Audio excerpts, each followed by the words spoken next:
எல்லாத்துக்கும் ஹாய், எல்லாரும் எப்படி இருக்கீங்க? எல்லாரும் நல்லா இருப்பீங்கன்னு நினைக்கிறேன். ஸோ இன்றைக்கி வந்து பார்த்தீங்க அப்படின்னாக்கா நம்ம கூட சமூக ஆர்வலர் அண்ட் இளம் பேச்சாளர், ரொம்ப ட்ரெண்டிங்கில் இருக்கக்கூடிய ஒரு பேர்சன் வந்து பார்த்தீங்க அப்படின்னாக்கா நம்மளுடைய வாய்ஸ் ஆஃப் குளித்தலைக்கு இன்டர்வியூக்கு வந்திருக்கிறாரு. இன்றைக்கி அவரோட வந்து பார்த்தீங்க அப்படின்னா கலந்துரையாடி இன்றைக்கி இன்டர்வியூ வீடியோவில் வந்து பார்த்தீங்கன்னா பார்க்க போகிறோம். வீடியோ வந்து பார்த்தீங்கன்னா ரொம்ப சுவாரஸ்யமாக இருக்க போது வீடியோ தொடர்ந்து பாருங்கள், வாங்க போகலாம். ஹாய் அறிவு. வணக்கம். வாய்ஸ் ஆஃப் குளித்தலைக்கு இன்டர்வியூக்கு வந்ததுக்கு ரொம்ப சந்தோஷமாக இருக்குது. உங்களை பற்றியான மக்களுக்கு ஒரு சின்ன அறிமுகம் கொடுக்க முடியுமா? கண்டிப்பாக. என் பேர் Arivazhagan. BSc physics final year படிச்சுட்டு இருக்கேன். என்னோட சொந்த ஊர் திருவாரூர். ஒரு சின்ன சின்ன மேடைகளில் பேச்சாளராக போயிட்டுருக்கேன். அது மட்டும் இல்லாமல் இந்த மக்களுக்கு ஏதாவது சொல்லணும் அப்படிங்கிற நோக்கத்தில் சின்ன சின்ன நாட்டில் நடக்கக்கூடிய பிரச்சனைகள்லாம் தொடர்ந்து போட்டு இந்த சமூகத்தின் மீது ஏதாவது ஒரு மாற்றம் ஏற்படும் அப்படின்னு சொல்லிட்டு ஒரு சின்ன சின்ன காணொலிகளை இன்ஸ்டாவில் பதிவிட்டு இருக்கேன். பர்டிகுலராக என்னோட ஒரு வீடியோ பார்த்துட்டு நீங்கள் என்னை இன்வைட் பண்ணியிருக்கிறதே எனக்கு ரொம்ப சந்தோஷமாக இருக்குது. கண்டிப்பாக நீங்கள் என்னை எடுக்கிற இந்த இன்டர்வியூ வந்து அடுத்தடுத்த கட்டத்தை என்னை நகர்த்தி செல்லணும்னு நான் நினைக்கிறேன். ஓகே அறிவு, சூப்பர், ரொம்ப நல்லா இருந்தது.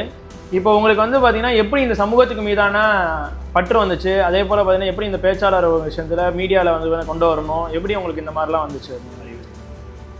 இப்போ வந்து பார்த்துட்டிங்க அப்படின்னா, ஃபஸ்ட்டு வந்து நானும் இன்ஸ்டாவில் வந்து வெறும் போஸ்ட்டு, அதாவது ஸ்டைலிஷாக போஸ்ட் அந்த மாதிரி போடணுன்ட்டு தான் நான் இன்ஸ்டா ஓப்பன் பண்ணேன். ஒரு 3 வருஷத்துக்கு முன்னாடி நான் இன்ஸ்டா ஓப்பன் பண்ணும்போது அப்படி தான் இருந்துச்சு. நான் மட்டும் இல்லை, எல்லாருமே அப்படி தான் இன்ஸ்டாவில் வீடியோஸ் போட்டுட்ருக்கோம். ஃபோட்டோஸ்லாம் வந்து நம்ம பர்டிகுலராக நம்ம வந்து ஸ்டைலாக இருக்கோம் அப்படிங்கிற மாதிரி காட்டிக்கிறதுக்காக இன்ஸ்டா யூஸ் பண்ணோம். அதுக்கப்புறம் எனக்கு தோணுச்சு, எதுக்காக இன்ஸ்டாவில் எல்லாரும் மாதிரியும் நம்ம அப்படியே பேசிகிட்டு இருக்கணும்?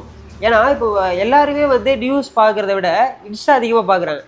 இன்ஸ்டாவில் தான் எல்லா விஷயத்தையுமே தெரிஞ்சுக்கிறாங்க. அப்படி இருக்கும்போது இவங்களுக்கு நம்ம நாட்டில் என்ன நடக்குது, எந்த நாட்டில் நம்ம இருக்கோம், இந்த நாட்டில் இவ்வளோ பிரச்சனை நடக்குது, நம்ம பாட்டுக்கு நம்ம கடமைக்கே இருந்துகிட்டு இருக்கோமே, வேற எதுவும் பண்ணிக்கிட்டு இருக்குமே, அப்படி இருக்கக்கூடாது, ஏதாவது இந்த சமூகத்துக்காக நம்ம பேசணும் அப்படின்னு சொல்லிட்டு பேச ஆரம்பித்தேன். நிறைய எதிர்ப்புகள் வந்துச்சு, நிறைய சப்போர்ட் வந்துச்சு. அதே மாதிரி தான் ஸ்டார்ட் பண்ணேன். இந்த சமூகத்துக்கு ஏதாவது சொல்லணும், ஏன்னா இன்ஸ்டாலே யங்ஸ்டர்ஸ் எல்லாம் இருக்காங்க, இந்த சமூகத்துக்கு போயிட்டு இன்ஸ்டாவில் உள்ள யங்ஸ்டர்ஸையும் நல்ல விதமாக மாற்றணும் அப்படின்னு நினச்சி தான் நான் என்னோட வீடியோஸை போட ஆரம்பிச்சேன். ஓகே ஓகே, நீங்கள் அதாவது வந்து பார்த்தீங்கன்னா நீங்கள் இந்த சமூகத்துக்கு வந்து பார்த்தீங்கன்னா ஒரு நல்ல இம்பாக்ட் கொடுக்கணும் அப்படின்ற ஒரு நல்ல நோக்கத்தில் இந்த ஒரு பேஜ் வந்து ஆரம்பிச்சிருக்கீங்க. Super super. நீங்கள் ஆரம்ப காலத்தில் பேச்சாளராக இருந்திருக்கீங்க. இப்போது அதுலேருந்து எப்படி நீங்கள் வந்து சமூக ஆர்வலராக ஆகணும்னு நினச்சிங்க? எப்படி எந்த விஷயம் உங்களுக்கு வந்து பார்த்தீங்கன்னா இன்ஃப்ளூயன்ஸ் ஆச்சு? நான் இப்போ வரைக்கும் கூட பேச்சாளராகவும் இருக்கேன் தான். பேச்சாளராக தான் என் வாழ்க்கை முதல்ல தொடங்குச்சு. ஓகே, பேச்சாளராக தொடங்கும் போதே பல பாதிப்பு இருந்துச்சு. இப்போ எல்லா விஷயத்துக்குமே நம்மளுக்கு பாதிப்பு இருக்கும் இல்லையா? அந்த மாதிரி பேச்சாளராக வாழ்க்கை தொடங்கும் போதும் சில மேடைகள் கிடைக்கலாம், சில மேடைகள் கிடைக்காம போகும். இந்த பேச்சு அப்படிங்கிறது எப்படி சமூக ஆர்வலர் அப்படிங்கிற கட்டத்துக்கு மாறிடுச்சு அப்படின்னா, பேச்சுங்கிறது வந்து இங்கே சிலர் வந்து தொழிலுக்காக பயன்படுத்துகிறாங்க. பேச்சு அப்படிங்கிறது வந்து தொழில் இல்லை, அது ஒரு கலை. ஓகே, பேச்சு அப்படிங்கிறது இயல் இசை நாடகம் அப்படின்னு சொல்லுவாங்க. பேச்சு அப்படிங்கிறது ஒரு கலை. அந்த பேச்சுங்கிற கலைக்குள்ளேயே பல போட்டிகள். பேச்சு போட்டியில் நம்ம போட்டி போகிறது வேறு விஷயம். ஆனால் அந்த சூழலில் நம்மளுக்கான வாய்ப்பு நம்மளுக்கு கிடைக்காம போயிடும். இப்போ பட்டிமன்றங்கள்லாம் பார்த்தீங்க அப்படின்னா, நீ வந்து கருப்பாக இருக்க, நீ ஆம்பளையாகவும் இருக்க, பெண் பேச்சாளருக்கு தான் இங்கே வாய்ப்பு அதிகமாக இருக்கும். இன்றைக்கி இருக்கக்கூடிய மேடைகள் அப்படி தான் இருக்குது. பட்டிமன்றங்கள் ஒரு காலகட்டத்தில் எப்படி இருந்துச்சு, ஆனால் இன்றைக்கி எப்படி இருக்குது அப்படிங்கிறலாம் நம்ம யோசிக்க வேண்டியதாக இருக்குது. பட்டிமன்றத்துக்கு நம்ம ஒரு சான்ஸ் கேட்டு போகிறோம், நம்மளை கூப்பிட்றவங்க ஏதாவது ஒரு டிவி ஃப்ரேம் கேட்குறாங்க. அப்படி இல்லை அப்படின்னா நீங்கள் ஒரு பெண் பேச்சாளராக இருக்கணும், அட்லீஸ்ட் இல்லை ஒரு கலராக இருக்கணும் அப்படிங்கிறாங்க. அப்படி இருக்கும்போது தான் நான் யோசிக்கிறேன், இவங்க என்ன நம்மளுக்கு மேடை கொடுக்குறது? சோசியல் மீடியாவில் ஒரு நல்ல பிளாட்ஃபார்ம் இருக்குது அப்படின்னு சொல்லிட்டு பேச்சுங்கிறது தொழிலுக்காக பயன்படுத்தாமல் அது ஒரு கலையாக அந்த மக்களுக்கு என்னத்தை சொல்ல முடியுமோ அதை சொல்லுவோம். நம்மளுக்கு பேச வருது, அப்போ அந்த மக்களுக்கு சொல்ல வருவோம்னு சொல்லிட்டு நாட்டில் நடக்கக்கூடிய கொடுமைகளை பார்த்துட்டு அப்படியே போகிறதே எனக்கு மனசு வரல. அதை எப்படியாவது வீடியோவாக எடுத்து கன்வெர்ட் பண்ணி நீ இந்த உலகத்தில் தான் இருக்க, இவ்வளோ ஒரு கொடுமை நடக்கக்கூடிய, இவ்வளோ ஒரு அநீதிகள் நடக்கக்கூடிய உலகத்தில் நீ இருக்க அப்படின்னு சொல்ல விரும்பல. ஏன்னா இன்ஸ்டாவை ஸ்க்ரோல் பண்ணும்போது என்னென்னவோ வீடியோ பார்க்குறாங்க, அப்போ நம்ம வீடியோ பார்த்து தானே ஆகணும். நாட்டில் இவ்வளோ பிரச்சனை நடக்குது அவங்க தெரிஞ்சுக்கல அப்படின்னு சொல்லிட்டு கண்டினியூஸாக வீடியோ போட ஆரம்பித்தேன். ஆரம்பத்தில் எப்படி பேச்சாளருக்கு எனக்கு ஒரு வாய்ப்பு கிடைக்கலையோ அதே மாதிரி கிடைக்காம இருந்துச்சு. ஆனால் போக போக நிறைய பேர் வரவேற்க ஆரம்பித்தாங்க. நான் வீடியோஸ் போட்டுலாம் போலீஸ் வரைக்கும் போயிருக்கு. போலீஸ் வரைக்கும் போயிட்டு பரவாயில்ல, இது மாதிரி பிரச்சனை நடக்குது, அதை நீங்கள் வீடியோ போடாதீங்கன்னு அவங்கள்ட்ட சொல்லியிருக்காங்க. ஏன்னா அது உங்களுக்கு பிரச்சனை வந்துடும் அப்படின்னு சொல்லிட்டு. ஆமாம், நாங்களும் சில வீடியோஸ் எல்லாம் பார்த்தோம். நீங்கள் ஜஸ்டிஸ்க்கான வீடியோங்கள்லாம் போட்டிருக்கீங்க. ஸோ இதை தொடர்ந்து நீங்கள் அப்படி தான் நிறைய ஜஸ்டிஸ்க்காகவோ சமுதாய பணிகளுக்கு இந்த அளவுக்கு போயிருக்கீங்க. இது எப்படியும் கண்டிப்பாக எதிர்ப்பெல்லாம் வந்திருக்கும்ல? ஆமாம், நிறைய எதிர்ப்பு வந்திருக்கு. என்னடமோ எவ்வளவோ வந்து விமர்சித்து பார்த்துருக்காங்க. வீடியோஸ் ஆரம்பத்தில் போடும்போது எங்கள் தெருவில் நடந்து என்னால் போக முடியாது. இவன் என்ன அப்போதைக்கு அவங்கள்ட்ட இருந்த மைண்ட் செட், என்கிட்ட இருந்த மைண்ட் செட்டு அப்படி தான். இன்ஸ்டானா போஸ்ட் போடணும், ஃபில்டர் போட்டு போஸ்ட் போட அப்படியே இருந்துச்சு. ஃபஸ்ட்டாக ஒருத்த வந்து எங்கள் ஊரில் நான் தான் ஃபஸ்ட்டு வீடியோ போட ஆரம்பித்தேன். புரியுது. ஃபர்ஸ்ட் அந்த வீடியோ ஸ்டார்ட் பண்ணும்போது வேணா அவன் கத்திக்கிட்டு இருக்கான், இவன் பல்லு எத்து பல்லா இருக்கு, பல்லு இடுக்கு பல்லா இருக்கு அப்படிலாம் விமர்சிக்க ஆரம்பிச்சாங்க. எல்லாத்தையும் காதில் வாங்கிட்டு அவன் என்ன வேணாலும் சொல்லட்டும், நம்மளால முடிஞ்ச அளவுக்கு நம்ம வீடியோ போடும் அப்படின்னு சொல்லிட்டு தொடர்ந்து போட ஆரம்பித்தேன். ஒரு கேமரா கிடையாது, செல்லு குவாலிட்டி இல்லை, எனக்கும் அவ்வளோவா வந்து எடிட்டிங் தெரியாது. அப்படியே எடுப்பேன், அப்படியே ராவாக போஸ்ட் பண்ணுவேன். பிரச்சனை நடக்குது, பிரச்சனை சொல்லணும்னு நினச்சோம், சொல்லிட்டோம். அதுக்கப்புறம் அது ரீச் ஆகலை, அது நம்மளுக்கு வேறு விஷயம். ஆனால் நம்ம இந்த மக்களோட பிரச்சனையை எப்படி எடுத்து பேசணும் அப்படின்னு சொல்லிட்டு தான் வீடியோ போட ஆரம்பித்தேன். அந்த வீடியோ போட ஆரம்பித்த போதே நிறைய எதிர்ப்புகள் வந்திருக்கு. எங்கள் ஊரில் வந்து பருத்தி விவசாயிகள் போராட்டத்தில் ஈடுபட்டிருந்தாங்க. ஓகே, 3 நாளாக பஸ் ஓடலை. இது எந்த மீடியாவுமே பேசலை, எந்த மீடியாவிலுமே யாருமே போடலை. ஆனால் பஸ்ஸெல்லாம் ஸ்ட்ரைக் ஆகி 3 நாளாக பஸ் இல்லை, காலேஜ் கூட போக முடியல. காலேஜ் படிச்சுட்டே தான் வீடியோ போட்டுட்டு இருந்தேன். நான் இது என்னடா இது ஒரு வீடியோவில் கூட வரல, 3 நாளாக இவங்க உட்காந்துருக்காங்க, இவங்களுக்கு யார் தான் நீதி கேட்பா அப்படின்னு நினச்சேன். திருவாரூரில் உள்ள இன்ஃப்ளூயன்சரே அவங்களுக்கு வீடியோ போடல. புரியுது. அதுக்கப்புறம் அதை எடுத்து நான் வீடியோ போட்டேன். வீடியோ போட்டப்ப எனக்கு ஃபர்ஸ்ட் டைம் அது நல்ல ரீச் ஆகி, நான் அந்த இடத்துல இதை சொல்லணுமான்னு தெரில, நான் இருந்தாலும் சொல்லணும்னு ஆசைப்பட்றேன். நாம் தமிழர் கட்சியோட அந்த ஐடிவி வரைக்கும் தலைமை வரைக்கும் போயிருந்துச்சு அந்த வீடியோ. ஏன்னா அவங்க விவசாயம் சார்ந்து அவங்க இருக்கிறதுனால அந்த வீடியோ அது வரைக்கும் போயிட்டு அவங்க கிட்ட கால் பண்ணி பேசினாங்க, நீங்கள் நாம் தமிழரோட இணைஞ்சிக்கிறீங்களா, இயற்கை மீது அக்கறை கொண்டு இருக்கீங்க அப்படின்னு சொல்லிட்டு. இல்லை, என்னுடைய கொள்கை வேற, உங்களுடைய கொள்கை வேற, இருந்தாலும் நாட்டில் ஒரு பிரச்சனை நடக்குது அப்படின்னா நான் அதை கேட்டுதான் ஆகும் அப்படின்னு சொல்லிட்டு அந்த வீடியோ போட்டேன். நிறைய பேர் அதை டெலிட் பண்ண சொன்னாங்க. இது ஏன்னா வந்து இப்போ இருக்கக்கூடிய அரசுக்கு எதிரானது, நீங்கள் இந்த வீடியோ போடக்கூடாது அப்படின்னு சொல்லிட்டு நிறைய பேர் அதை டெலிட் பண்ண சொன்னாங்க. யாரும் வந்தாலும் என்ன டெலிட் பண்ண முடியாது. என்ன ஸ்டேஷன் கூப்பிட்டாங்க, நான் ஸ்டேஷன் வர முடியாது, நீங்கள் வேணா என் வீட்டுக்கு வாங்க, நான் மட்டும் தப்பாக பேசல, நடந்த போராட்டத்தை எடுத்து நான் போட்டிருக்கேன், அதை பற்றி எனக்கு எந்த கவலையும் இல்லை அப்படின்னு சொல்லிட்டு தொடர்ந்து அந்த வீடியோ வச்சுருந்தேன். அந்த வீடியோவை பார்த்துட்டு நிறைய ரெஸ்பான்ஸ் வந்துச்சு. நிறைய பேர் அங்கே வந்து நிறைய பொலிட்டிஷியன் அங்கே வந்து பார்த்து போராட்டத்தை கலைக்க முயற்சி பண்ணாங்க அந்த வீடியோவை பார்த்துட்டு. அதனால எனக்கு அப்போதான் ஒரு நல்ல கான்ஃபிடென்ட் வந்துச்சு, நம்ம பேசணும்னா நம்மளோட பேச்சுக்கு ஒரு பவர் இருக்கு அப்படின்னு சொல்லிட்டு. அதுக்கப்புறம் நான் ஒவ்வொரு பிரச்சனைக்கும் வீடியோ போட ஆரம்பிச்சேன். ஒரு பிரச்சனைக்கு வீடியோ போட ஆரம்பிச்சதுல நான் வீடியோ போட்ட பிரச்சனைக்கு ஏதாவது நீதி கிடைச்சிருச்சு அப்படின்னா இதுல நம்மளும் ஒரு பார்ட் இருக்கும்ல அப்படின்னு எனக்கு ரொம்ப சந்தோஷமா இருக்கும். கண்டிப்பா இப்போ ஒரு விஷயத்துல நிறைய பல விமர்சனங்களை தாண்டி வந்து பார்த்தீங்க அப்படின்னாக்கா அதுலேருந்து நீங்கள் மீண்டு வந்திருக்கிறீங்க. ஸோ ரொம்ப கஷ்டப்பட்டு அந்த ஒரு ஸ்ட்ரகிள்ஸ்லாம் தாண்டி வந்திருக்கீங்க. ஸோ சூப்பர் அறிவு, நீங்களுடைய ஜேர்னி வந்து பார்த்தீங்கன்னா இதை தொடர்ந்து அதிகமாக இன்னும் போகணும் அப்படின்ட்டு டீமை சேர்க்கணும். அறிவு, இன்றைக்கி இருக்கிற யங்ஸ்டர்ஸ்க்கு அரசியல் பார்வை எப்படி இருக்குது, சமூக அக்கறை எப்படி இருக்குன்னு உங்களுடைய பார்வையில் சொல்ல முடியுமா? இப்போ இருக்கிற யங்ஸ்டர்ஸ்க்கு வந்து சமூக அக்கறை இருக்கா அப்படின்னு கேட்டால் இருக்குன்னு சொல்லலாம், இல்லைன்னு சொல்லலாம். ஓகே, இப்போ சிலர் வந்து இப்போ சமூகத்தில் பிரச்சனை நடக்குது அப்படின்னா அதை அப்படியே கடந்து போகிறவங்களே இருக்காங்க, அது சரி செய்யணுங்கிறவங்களும் இருக்காங்க. ஓகே, இப்போ நான் ஒரு பிரச்சனையை பார்க்குறேன் அப்படின்னா அது என்னால் அதை ஃபேஸ் பண்ண முடியும், அந்த பிரச்சனைக்கு எதாவது எனக்கு குரல் கொடுக்க முடியாது கொடுப்பேன். ஓகே, அப்படி இல்லைன்னா அதை கடந்து போயிட மாட்டேன், அதை பற்றி வருத்தப்படுவேன். நம்மளே நானும் வேறு யார் மூலியமாக தெரிவிக்க முடியுமா அப்படின்னு நினைப்பேன். ஓகே, யங்ஸ்டர்ஸ்க்கு அரசியல் பார்வை எப்படி இருக்குது அப்படின்னா சிலருக்கு வந்து கொள்கை ரீதியான அரசியல் பார்வை இருக்குது. ஓகே ஓகே, சிலருக்கு தனக்கு பிடித்தமான ஒரு நபர் மீதான அரசியல் பார்வை இருக்குது. ஓகே ஓகே, ஃபேவரட் அப்படின்ட்டு ஒன்று. தமிழ்நாடு வந்து பலதரப்பட்ட மக்களால் இயங்குது. இங்கே தமிழ்நாட்டு மக்கள்கிட்ட ஆனால் மோஸ்ட் ஆஃப் யங்ஸ்டர்ஸ்ட்ட ஒரு நல்ல ஒரு குறிக்கோள் இருக்குது. என்ன அப்படின்னா மதவாத அரசியல் இங்கே வந்துடக்கூடாது அப்படிங்கிற ஒரு பார்வை எல்லா யங்ஸ்டர்ஸ்ட்டுமே இருக்குது. ஓகே, அதனால தான் இன்ன வரைக்குமே கூட பாஜகவால் இங்கே உள்ளே வர முடியாததுக்கு அது ஒரு முக்கிய காரணமாக இருக்குது. மதவாத அரசியலை உண்டாக்கிடக்கூடாது அப்படிங்கிறதுக்காக அவங்க அதில் ஒரு தெளிவாக இருக்காங்க. யார் வேணால் வரலாம், யார் வரணுங்கிறத விட யார் வரக்கூடாது அப்படிங்கிறதுல தெளிவாக இருக்காங்க. சில யங்ஸ்டர்ஸ் வந்து நான் ரொம்ப வருத்தப்பட்டு பார்த்த விஷயம் எப்படி என்னன்னா நிறைய பேர் சொன்னாங்க இன்னைக்கு சாதி பார்க்காம ஓட்டு போட்டிருக்காங்கன்னு, அதை நான் வரவேற்கிறேன். ஆனால் அதே சமயத்தில் வேட்பாளரே பார்க்காம ஓட்டு போட்டிருக்காங்க. தன்னோட தொகுதி பேர் தெரியாம நிறைய பேர் வாக்களிச்சிருக்காங்க. ஒரு வேட்பாளர் தான் நம்மளோட தொகுதியை மேம்படுத்த முடியும், தமிழ்நாட்டோட வளர்ச்சியை தான் அந்த முதல்வர் கட்டமைக்க முடியும். ஆனா வேட்பாளர் தான் உங்களுடைய தொகுதியை வந்து கட்டமைக்க முடியும். அந்த ஒரு அரசியல் பார்வையை அவங்க தவற விட்டுட்டாங்கன்னு நினைக்கிறேன். யாரு தமிழ்நாட்டை காப்பாற்றணும்னு முடிவு பண்ணவங்க தொகுதியை யாரு காப்பாற்றணும்னு முடிவு பண்ணாம விட்டுட்டாங்க. தன்னுடைய தொகுதிக்கே வராதவர், தன்னுடைய தொகுதியில் இல்லாத ஒருத்தர், எந்த நேரமும் சென்னையில இருக்கிற ஒருத்தர் எப்படி தன்னுடைய தொகுதியில வந்து உங்களுக்கான மாற்றத்தை கொடுத்துருவாரு, அந்த ஒரு அரசியல் பார்வையில இவங்க மாறுபட்டிருக்கும்னு நினைக்கிறேன். நல்ல ஒரு அரசியல் பார்வை. இப்போ முன்னாடி இருந்த ஒரு அரசு மேல ஒரு வெறுப்பு அரசியல் உண்டாயிடுச்சு. தமிழ்நாடு முழுக்க வெறுப்பு அரசியல் உண்டானதுனாலதான் 75 ஆண்டுகளமா இருந்த திராவிட கட்சிகளை வீழ்த்தி புதுசா ஒரு கட்சி உள்ள வந்திருக்காங்க, தமிழக வெற்றி கழகம் உள்ள வந்திருக்காங்க. அதை மனதார வரவேற்கிறேன். ஜனநாயக நாட்டுல எல்லாருமே முதல்வராகலாம். யாருக்கு அதிகப்படியான மக்கள் செல்வாக்கு இருக்கோ மக்கள் தீர்ப்பு மகேஸ்வரி தீர்ப்பு.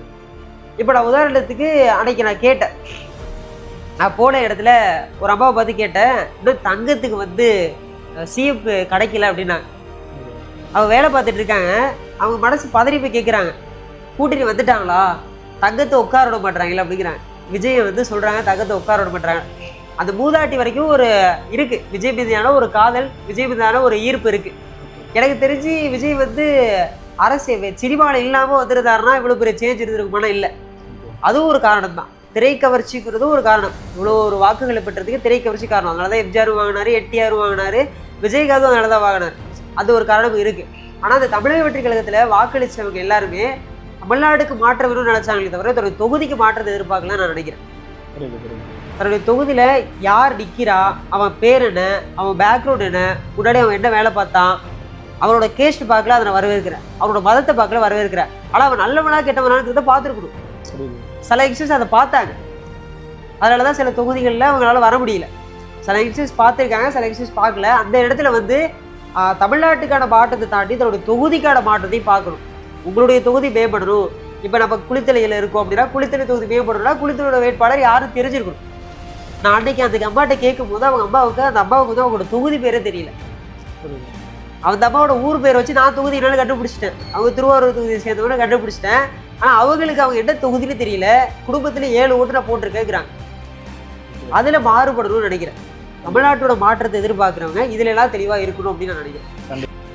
மக்கள் மாற்றம் வேணும் அப்படின்னு நினச்சி தான் திராவிட கட்சிகள்லாம் இல்லாமல் ஒரு புதுசாக ஒரு கட்சியை கொண்டு வந்துடுறாங்க. மக்களுக்கு எந்த மாதிரியான மாற்றம் தேவை? உங்களுடைய பார்வையில் மாற்றம்னா எப்படி நினைக்கிறீங்க? மாற்றம் அப்படிங்கிறது என்ன அப்படின்னா, மாற்றம் ஒன்று தான் மாறாதது அப்படின்னு சொல்லுவாங்க. ஓகே, ஃபேமஸான டைலாக், வேர்ல்டு வைஸ் ரொம்ப இதானது. மாற்றம் ஒன்றே மாறாதது அப்படிங்கிறது தான் ஒரு விஷயம். ஆனால் அந்த மாற்றம் இப்படி இருக்குன்னு யாருமே எதிர்பார்த்துருக்க மாட்டாங்க. கண்டிப்பாக நல்ல மாற்றம் தான். மக்கள் எதனால மாற்றத்தை எதிர்பார்த்தாங்க அப்படின்னு நான் நினைக்கிறேன் அப்படின்னா, இந்த தமிழ்நாட்டில் நடக்கக்கூடிய இந்த போதை ரீதியான பழக்க வழக்கங்கள், போதையில்லா தமிழ்நாட்டை உருவாக்கணும், பெண்களுக்கு பாதுகாப்பு கொடுக்கணும். இந்த 2 நோக்கத்தினால தமிழ்நாட்டு மக்கள் வந்து மாற்றம் வேணும்னு ஒன்று எதிர்பார்த்தாங்க. வந்து புதுசா வந்த கட்சிகளும் என்ன பண்ணாங்க அப்படின்னா, வெறுப்பு அரசியல் உண்டாக்குனாங்க. முன்னாடி உள்ள அரசு மேல இந்த மக்கள் வெறுக்கிற மாதிரி செய்யணும். அவங்களோட அரசியல் யுத்தியம் அப்படிதான் இருந்துச்சு. எல்லா மேடைகளுமே பார்த்துருக்கலாம். இப்போ ஆல்ரெடி ரூல் பார்ட்டே இருக்கக்கூடியதை எப்படியாவது எதிர்த்து பேசணும் அப்படின்னு சொல்லி தான் அவங்க தொடர்ந்து குரல் கொடுத்தாங்க. தொடர்ந்து குரல் கொடுத்து இப்போ முன்னாடி இருந்த திமுக அரசு வெறுப்பு உண்டாக்கிட்டாங்க. எதனால திமுக மாறணும்னு நினைச்சாங்க? ஊழல் இல்லாத தமிழகம், பாலியல் வழக்கு இல்லாத தமிழகம், போதை இல்லாத தமிழகம், இது மூடி உருவாக்கினரும் அப்படின்னு நினைச்சா மக்கள் எல்லாருமே மாற்றத்தை எதிர்பார்த்துருக்காங்க. இப்போ நான் என்ன நினைக்கிறேன் அப்படின்னா, எனக்கு தெரிஞ்சு தமிழ்நாட்டில் ஊழல் இல்லாமல் போதைப்பொருள் இல்லாமல் ஒரு தமிழ்நாடு இருந்துச்சு.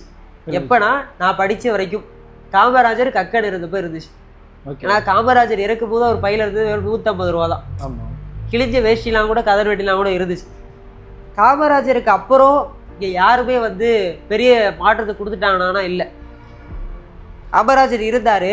காமராஜர் இருக்கும்போது கல்வி இல்லை. இங்கே எப்படியா பார்த்த முதல்வர் இவங்க மாற்றத்தை எதிர்பார்த்தாங்கன்னா யாரு கொண்டு வந்திருக்கணுங்க அப்படின்னா, நல்லக்கேடு மாதிரியான ஆட்களுக்கு ஒரு வாய்ப்பே கொடுக்காம போட்டுட்டாங்க. இன்னைக்கு மாற்ற வேணும் மக்கள் இவ்வளோ கொதிச்சு எழுந்தாங்களே. எதுக்காக? நல்லக்கேடு ஒரு தடவை கூட எம்எல்ஏ வாக்கல. நல்லக்கேடு தொகுதியில் எம்எல்ஏவா அவர் ஜெயிக்க முடியல. நல்லக்கேடு இறந்ததுக்கு அப்புறம் சொன்னாங்க தமிழ்நாட்டில் இந்தியாவின் கடைசி நல்லக்கண்ணும் மூடியதுன்னாங்க. இந்தியாவுடைய கடைசி நல்லக்கண்ணும் மூடியது அப்படின்னாங்க. ஆனால் நல்லக்கண்ணுக்கு வாய்ப்பு கொடுக்காது இதே மக்கள் தான். காமராஜரை தோற்கடிச்சதும் இதே மக்கள் தான். கக்கனை தோற்கடிச்சதும் இதே மக்கள் தான். பிறகு 2வது தோற்கடிச்ச மக்களும் இதே மக்கள் தான். அப்படி இருக்கிற நிலைமையில எதுக்கு இந்த டைம் மட்டும் மாற்றம் வேணும் எதிர்பார்த்தாங்க நான் கேட்குறேன். இப்போ காமராஜர் நல்லா தான் ஆட்சி பண்ணாரு. நீங்க தானே அதே திமுகவை ஜெயிக்க வச்சுங்க. நீங்க அதே திமுகவில் மாற்றம் வேணும் அப்படின்னு சொல்லிட்டு நீங்க வேற கட்சி வரவேற்கிறீங்க. சரி, வேற கட்சியில் நீங்க எப்படி வரவேற்றீங்க? அதில் கிட்டத்தட்ட எனக்கு தெரிஞ்சு ஒரு 10 எம்எல்ஏ வேற கட்சியிலும் வந்து இருக்கான். செங்கோட்டையனை பத்தி யாருக்கெல்லாம் என்னென்ன தெரியும் தெரியல. வாச்சாத்தி அப்படிங்கிற ஒரு படுகொலை தெரிஞ்சா இவங்க எவ்வளவு ஒரு மாற்றத்தை எதிர்பார்த்திருக்க மாட்டாங்க. ஆல்ரெடி ஊழல் பண்ண கட்சிகள்லேருந்து வந்தவங்க தான் எல்லாருமே. அப்போ அந்த ஊழல் அப்படிங்கிற விஷயத்துல இனி எந்த கும்பம் வந்தாலும் நம்மளால மாற்றத்தை கொடுக்க முடியாது. அவன் தனக்கு தேவையானதை எடுத்துக்கிட்டு தான் இருப்பான். உதாரணத்துக்கு இப்போ சொல்ல போனா, இப்போ செங்கோட்டை நாளைக்கே வந்து ஒரு தொகுதிக்கு இவ்வளோ வருது, இப்போ ராஜ்மோகனுக்கு இவ்வளோ வருது, நாஜில் சம்பத்துக்கு இவ்வளோ வருது, முஸ்தபாவுக்கு இவ்வளோ வருது அப்படின்னா அந்த பணத்தை அவங்க முழுக்க மக்களுக்கு தான் செலவு பண்ணுவாங்கன்னு நினைக்கிறீங்களா? செலவு பண்ணிட்டு அதை நான் வரவேற்கிறேன். செலவு பண்ணிடுவாங்கன்னு நினைக்கிறீங்களா? சுயநலவாதிகள் வாழ்கிற தமிழகம் இது. எந்த ஒரு அரசியல்வாதி இருந்தாலும் தனக்கு தேவையானது போல எடுத்துக்கிட்டு தனக்கு தேவையானதை சுரண்டிக்கிட்டு தான் அதுக்கப்புறம் தான் மக்களுக்கு செய்யணும்னு நினைப்பான். ஆனால் காமராஜர் ஆட்சி காலகட்டத்தில் எப்படி இருந்துச்சுன்னா, மக்களுக்கு செய்வாங்க. ஓகே, நீங்க இதெல்லாம் ஓகே சொல்றீங்க. ஆனா இந்த விஷயம் நம்ம வந்து புதுசா ஒரு மாற்றம்னு நினைச்சு நீங்க ஓட்டு போட்டது கரெக்ட், இதெல்லாம் நீங்க சொல்றதெல்லாம் ஓகே. ஒரு வாய்ப்பு தானே அப்படின்ற ஒரு விதத்துல ஒரு வாய்ப்பு கொடுத்து அந்த விஷயத்தையும் நம்ம, ஏன்னா இப்போ 75 ஆண்டுகள் திராவிட கட்சிகள் வந்து மாறி மாறி வந்து ஆட்சி செய்தது. இப்போ ஒரு புதுசா ஒரு கொள்கையில ஒருத்தவங்க வராங்க அப்படின்னா நம்ம ஆதரவு கொடுக்கலாம்ல. இதெல்லாம் நீங்க எப்படி நினைக்கிறீங்க? வாய்ப்பு கொடுக்கலாம், கொடுத்தாச்சு. மக்கள் எல்லாரும் சேர்ந்து கொடுத்துட்டாங்க, மாற்றத்தை எதிர்பார்த்தாங்க. எல்லாத்துலேயும் மாற்றம், பாலியல் விலைக்கு வேண்டாம், எனக்கு ஊழல் வேண்டாம் அப்படின்னு சொல்லிட்டு மாற்றத்தை எதிர்பார்த்து தமிழ்நாட்டை தமிழக வெற்றி கழகத்தினுடைய தலைவருக்கு தனிப்பெரும் கட்சியாக உருவாகி, அது மிகப்பெரிய விஷயம். யாருமே சாதி பார்த்து ஓட்டு போடல, யாருமே தன்னுடைய மதத்தை பார்த்து ஓட்டு போடல. விஜய் அப்படிங்கிற ஒரு முகத்துக்காக விஜய் மாற்றத்தை கொடுப்பாரு, எங்க அண்ணன் வராரு எங்களுக்காக அப்படின்னு சொல்லிட்டு, உங்க அண்ணன் நான் வரேன்னு அவர் தான் சொன்னாரு, அதே போல வந்துட்டாரு. அவர் எல்லாரும் சொன்னப்போ சிரிச்சு பார்த்தோம், சிரிச்சு பார்த்தவங்க உண்டு, அவர் விமர்சனம் பண்ணவங்க உண்டு. ஆனால் எல்லா வரலாறையும் உடைச்சிருக்காரு. எம்ஜிஆரோட 1.5% லீடிங்கில் வாங்கியிருக்காரு ஓட்டு. எம்ஜிஆரோட ரெக்கார்டை அவர் தமிழ்நாட்டுக்கு உடைச்சிருக்காரு. அந்த அளவுக்கு மிகப்பெரிய வரவேற்பு கொடுத்து மக்கள் வந்து ஒரு சிம்மாசனம் விட்டு இன்னைக்கு முதலமைச்சராக ஆக போகிற அளவுக்கு இருக்கார். மாற்றத்தை எதனால எதிர்பார்த்தோம் அப்படின்னா, இங்கே நடக்கக்கூடிய பிரச்சனைகளை கேட்கணும்னு தான் எதிர்பார்த்தோம். விஜய் முதலமைச்சராக பதவி இருக்கல, 48 மணி நேரம் தமிழ்நாட்டுக்கு ஒன்றிய அரசு கெடு கொடுக்குறாங்க. ஸ்ரீராம் அப்படிங்கிற ஒரு திட்டத்தை உள்ள விட சொல்லி, அந்த திட்டத்தோட நோக்கம் என்ன அப்படின்னா, ஹிந்தியை இங்கே உள்ள எல்லா பள்ளிகளும் படிக்கணும், 3வது மொழியாக ஹிந்தி கொண்டு வரணும்னு சொல்றாரு. ஏற்கனவே முதலமைச்சராக இருந்தவங்க அதை கேட்க முடியாது, எதிர்த்து கேட்டாங்கன்னா அவங்களும் புதுசாக வரக்கூடிய முதல்வராக இருக்கக்கூடிய விஜய் அதை கேட்டிருக்கணும். நான் இன்னும் முதல்வராக பதவி ஏற்கல, இன்னும் எனக்கு காலம் இருக்கு, அதுக்குள்ளே நீங்கள் தமிழ்நாட்டுக்கு கெடு கொடுத்தா அது என்ன நியாயம் அப்படின்னு சொல்லிட்டு அங்கே ஒரு ட்விட்டரோ இல்லை அங்கே ஒரு கடிதமோ ஒரு கொடுத்துருக்கணும். ஆனால் அது கொடுக்கல. நான் என்ன எதிர்பார்த்தேன்னா, மக்கள் எதிர்பார்த்த மாற்றம் வேற மாதிரி போயிடுமோ அப்படின்னு நான் நினச்சி பயப்படுறேன். தன்னுடைய தொகுதியோட வேட்பாளர் பேர் தெரியாமல், தன்னுடைய தொகுதியோட வேட்பாளர் நல்லவங்களா கிட்டவங்களான்னு தெரியாமல் அவங்க வாக்களிச்சிருக்கிறது வந்து அது ஒரு மிகப்பெரிய ஒரு அவல நிலையாக இருக்குது எனக்கு. இன்னொன்று, ஆளுநர் வந்து அறுதி பெரும்பான்மையை நிரூபிச்சுட்டு நீ ஆட்சிக்கு வாங்குற, 118 என்னைக்கு நீ வச்சிருக்கியோ அன்றைக்கி தான் நீ பாஸ், நீ உள்ளே வரலாம் அப்படிங்கிறார். ஆனால் அப்படி இல்லை, ஒரு ஆப்ஷன் இருக்குது. முதல்ல அவர் முதல்வராக பதவியேற்க சொல்லிட்டு 10 நாள் வாய்ப்பு கொடுக்கணும், அதுக்கப்புறம் நிரூபிக்கலான்னு தான் ஆட்சியை கலைக்கணும். ஆமாம், 10 நாள். ஒரு முதலமைச்சராக இருந்து எம்எல்ஏவை திரட்டுறதோ ஒரு தனிப்பெரும் கட்சியாக இருந்து எம்எல்ஏவை திரட்டுறது வித்தியாசம் இருக்குது.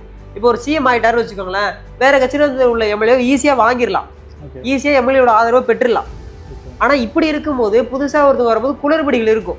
அப்போ ஆளுநர் பார்த்து விஜய் என்ன கேள்வி கேட்டிருக்கணும் அப்படின்னா, ஆளுநர் சார் என்னை ஏன் வந்து நீங்கள் சிஎம்மாக பதவியேற்க விட மாட்டீங்க, உங்களுக்கு பயமான அவர் கேட்டிருக்கணும்.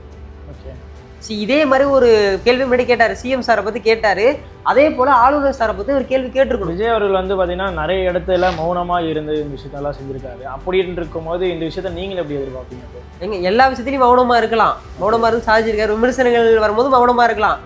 தனக்கான விமர்சனம் வரும்போது, அதாவது தன்னுடைய ஆட்சி அமைக்கிறதுக்கு ஒரு இவ்வளோ பெரிய ஒரு அழுத்தம் ஒன்றிய அரசு கொடுக்குறாங்க, ஆளுநர் வந்து கொடுக்குறாரு, கடிதம் 3 முறை கொடுக்கல அப்படின்னா அந்த ஒரு விஷயத்த ஆளுநர்கிட்ட எதிர்த்து கேட்காதவர் தொடர்ந்து ஒன்றிய அரசுலேருந்து வீசக்கூடிய அந்த எல்லா திட்டங்களையும் எப்படி எதிர்ப்பாரு நம்ம நினைக்கிறோம். இப்போ டீலிமிட்டேஷனும் ஒன்று பார்த்தோம். டீலிமிட்டேஷன் டைமில் வந்து விஜய் வாய்ஸ் ரைஸ் பண்ணார். அப்போ அந்த மாதிரியான ஒரு விஷயங்களை இந்த தமிழ்நாடு எதிர்த்து தோல்வியை செஞ்சுருக்கு. அப்போ அதே வீரியத்தை விஜய் கொடுக்கணும். தொடர்ந்து ஒன்றிய அரசு எதிர்த்து அவங்க இந்த திட்டங்களெல்லாம் எதிர்க்கக்கூடிய ஒரு தைரியம் வேணும், அந்த மாற்றம் வேணும். அதே போல் போதையில்லா தமிழகத்தை உருவாக்குறதுக்கு முன்னாடி தன்னுடைய தொகுதி வேட்பாளர்கள்லாம் போதை இல்லாமல் இருக்காங்களான்னு பார்க்கணும்.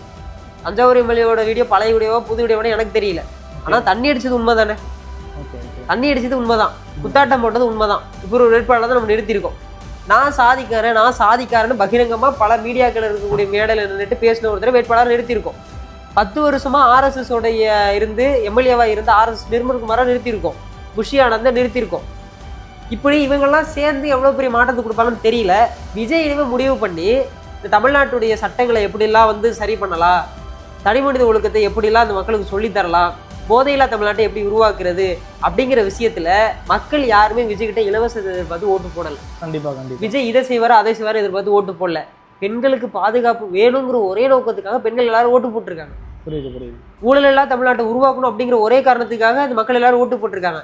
விஜய்க்கு வாக்களித்த அத்தனை மக்களுமே எல்லாருமே ஒரு வேட்பாளரை பார்க்காம இவ்வளவே கடந்து விஜய் வந்து தமிழ்நாட்டை மாற்றுவார், இப்போ இருக்கக்கூடிய அந்த கனிம சுரண்டங்கள் இருக்காது, இப்போ இருக்கக்கூடிய அந்த ஊழல் இருக்காது அப்படின்னு நினச்சி தான் அவங்க போட்டிருக்காங்க. ஆனால் அதுக்கு சம்மந்தமான செயல்பாடுகள் எதுவுமே எனக்கு இவங்க பண்ணுறாங்களா, எவ்வளோ ஆட்சியர்களுக்கு பண்ணாத நான் வரவேற்பேன். அந்த மாதிரியான மாற்றத்தை நான் எதிர்பார்க்குறேன்.